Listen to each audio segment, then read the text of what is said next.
Marami pa rin po ang functionally illiterate, 24 million. 5.8 million naman po ang basically illiterate. Anyari, Kong Roman, pakikwento, paano po ito, paano natin to malalampasan?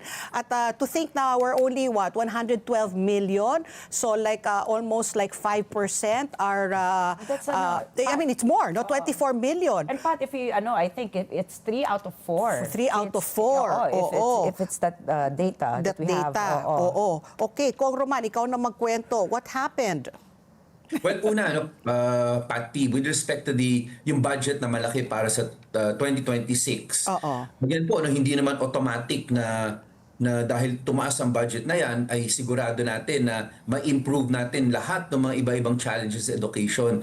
Because ang key pa rin po, yung paggamit ng budget na yan. Yeah. Kailangan maayos yung paggamit. Kasi nakita po natin, throughout the years, may mga leaks talaga eh. Meron mga gaps na hindi po napuno. Meron din mga issue about absorptive capacity. Yeah. So hopefully po, let us give the Department of Education, magtulungan po tayong lahat para magamit itong budget na inilaan para sa 2026 ng maayos at para ma-address natin yung iba-ibang challenges. So pagdating naman po ng ating pinag-uusapan kanina, yung functional literacy, yung basic literacy, alam natin lahat na a year ago, 2 years ago, pinag-uusapan na po natin. Yes. That's why reforms were made. A lot of reforms were made para ma-address, matulungan po yung ating mga mag-aaral, yung ating teachers, basically yung ating mga schools para yung ma-address yung challenges ng functional literacy. Para maliwanag po, yung functional literacy, ibig sabihin po nun, ay marunong magbasa yung isang individual, pero hindi niya naintindihan yung kanyang binabasa. Kaya very alarming po yan. That is why marami tayong reforms na mga iba-ibang batas na hopefully dahil sa budget na malaki ngayon, ma-implement properly ng Department of Education. Oo.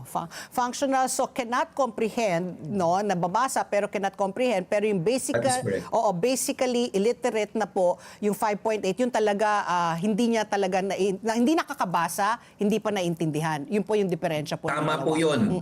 At Pat P, we got to this point because na-identify naman ng mga EDCOM 2 studies at ng iba-ibang mga dalubhasa na iba-iba talaga ang problema. Meron tayo yung tinatawag na early childhood na sinasabi na of the universe of about 18 million below 8 years old, marami po doon ang sinasabi nila either stunted, wasted, or frustrated yung development nila. Yeah. At sabi ng mga experts natin, akong at the age of 0 to 4, which is about, based on the 2020 statistics, ay ano pa po yun, that's about 10.2 million individuals between 0 to 4.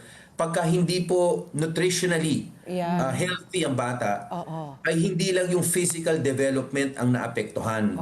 Pati yung kanyang cognitive development ay naapektuhan. So effectively, kahit pumasok siya sa K-12 natin, kahit na ang gawin po natin doon ay bigyan doon, ay mag-school feeding program tayo, ihabol natin, ay too late na rin po raw yun. Kasi meron ng part na hindi na na-develop, hindi lang physically, pati yung mental capacity ng individual ay hindi rin na-develop kung stunted, wasted yung growth niya between 0 to 4 or before K-12. That is why gusto rin natin ma-address yung ages na ito.